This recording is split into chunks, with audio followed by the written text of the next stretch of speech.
Hi, everyone. I'm Lisa D'Amico, and I'm the curator of the Rockefeller Gallery. And today I have the pleasure of speaking with Soo Kim.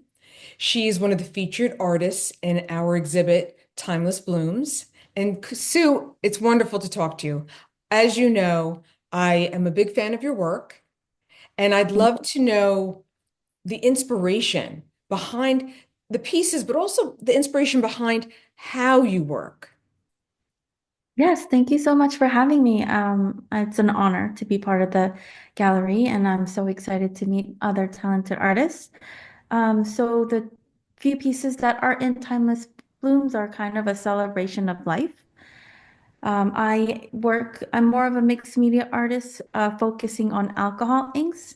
So alcohol inks, a lot of people don't know about yet. It's kind of fluid like watercolor, but I actually use rubbing alcohol mixed with inks, and it's a very soothing medium. It's a pour and dry method where you pour the inks with rubbing alcohol and you use a kind of like a squeegee tool where you blow air and you create a really soothing flow on the canvas. Randomly discovered this, and I developed my own style of work using sometimes spray paint, acrylic paints, layering it over. The pieces that are part of Timeless Blooms are more floral shaped, but it's a mix of all different, very pastel-y, from soft colors to sometimes dark. And it's just I created a collection of more floral-esque pieces, and those are the pieces from that collection. Sue, did you work with alcohol inks from the very beginning, or were you working in other mediums that led you to alcohol inks? I was actually more of a watercolor artist before I stumbled upon alcohol inks. Yeah, so I mean, I have a whole background degree in all different mediums, but I love the beautiful like flow of watercolor. I love blending.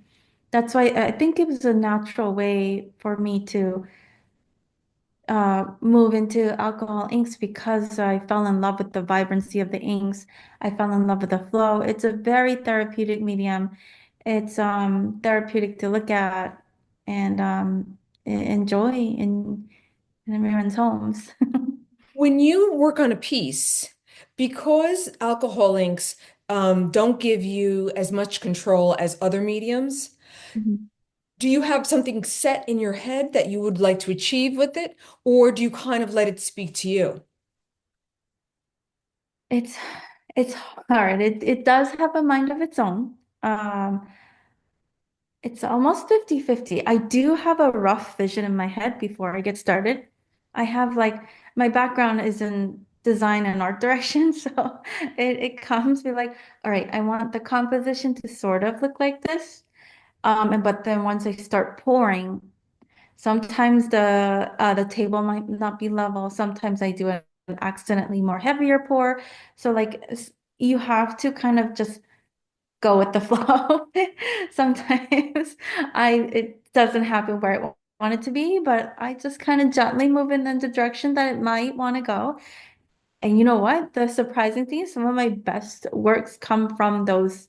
I would say like happy accidents. I improvise quickly. I find a way to maybe find different colors to mix in and create a composition that I eventually like.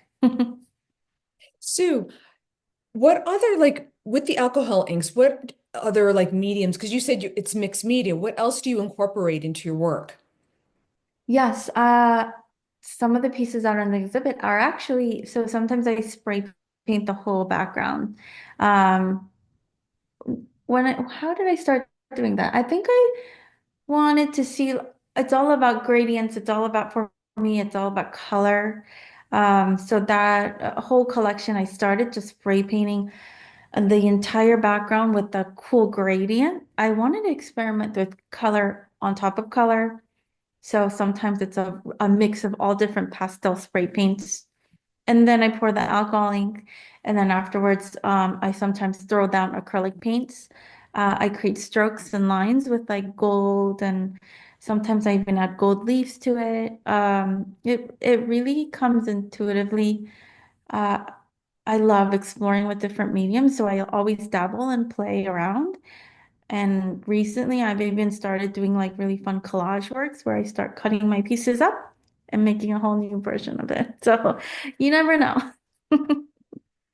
Well, Sue, thank you so much for speaking to me today. And I really hope everyone who's listening sees more of your work, come to the exhibit, see your work in person, because your work, like you said in the beginning, it does. It has a very profound calming effect.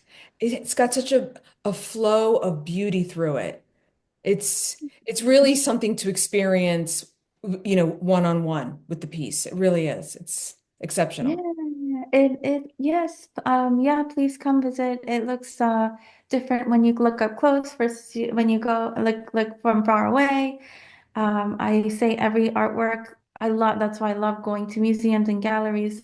It's such an experience to see art in person than on your phone or on a I screen. I also recommend following you on social media and going to your website.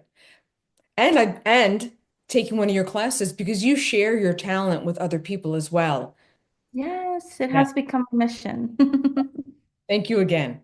Thank you.